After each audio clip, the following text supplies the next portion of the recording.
کھانے کے فوری بعد نہانے سے فالج کا اندیشہ ہوتا ہے۔ مولی کو رات کے وقت کھانے سے سخت پرہیز کریں کیونکہ اسے ہضم کرنا مشکل ہوتا ہے۔ گرم دودھ کے فوراً بعد پانی پینے سے کھانسی لگ جاتی ہے۔ چنے اور جو کا آٹا ملا کر روٹی پکانے سے شوگر کنٹرول رہتی ہے۔ مسلسل اور بہت زیادہ پیاز کھانے سے چہرے پر چھائیاں پڑ سکتی ہیں۔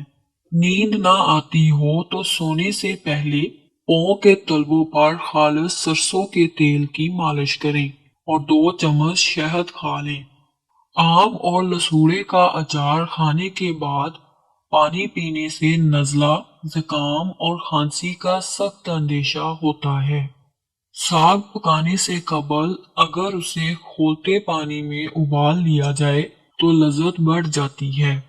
رات سونے سے قبل کمرے میں نیلے رنگ کا بلب جلائیں۔ ایسا کرنے سے مچھر کمرے میں نہیں آتے۔ روٹی پکا کر روٹی کے برتن میں 1 عدد ادرک کا ٹکڑا رکھ دیں تو روٹی سارا دن نرم اور تازہ رہے گی۔ چائے اور دہی ایک ساتھ نہیں کھانا چاہیے۔ جب یہ دونوں پیٹ میں ایک ساتھ ملتی ہیں تو نظام ہاضمہ کو سست کر دیتی ہیں۔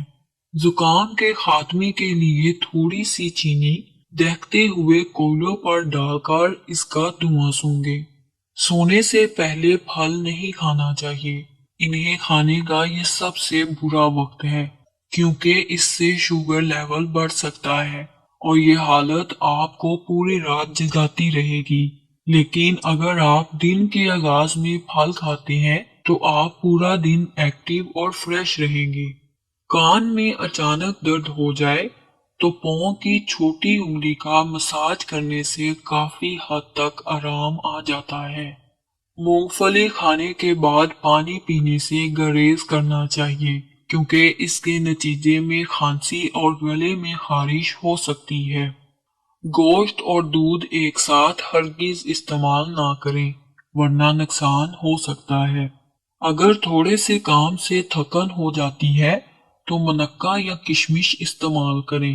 صبح سورج نکلنے سے پہلے 1 چٹکی کچے چاول پھانک لینے سے جگر مضبوط ہوتا ہے۔ کیلے کا شیک بے حد پسند کیا جاتا ہے لیکن طبی تحقیق میں یہ بات بھی سامنے آئی ہے کہ کیلا اور دودھ ایک ساتھ کھانے سے پیٹ خراب ہو سکتا ہے۔ اگر ماہواری کے دنوں میں پیٹ اور ٹانگوں میں درد ہوتا ہے تو نیم کے پتے اور ادرک کا رس ملا کر پینے سے آرام آ جاتا ہے۔ انڈے اور کیلے ایک ساتھ کھانے کی عادت جسم کے لیے نہایت نقصان دہ ثابت ہو سکتی ہے۔ کوئی بھی چیز تلتے ہوئے کڑاہی میں 2 یا 3 بوند لیموں کے رس کی ڈال دیں تو تیل تلی ہوئی چیز میں کم جذب ہوگا۔ بغلوں میں پسینے کی شدت میں کمی کے لیے نہانے کے بعد بغل میں پھٹکڑی کا 1 ٹکڑا پھیر لیں اور پھر وہاں پانی بہائیں، مسئلہ دور ہو جائے گا۔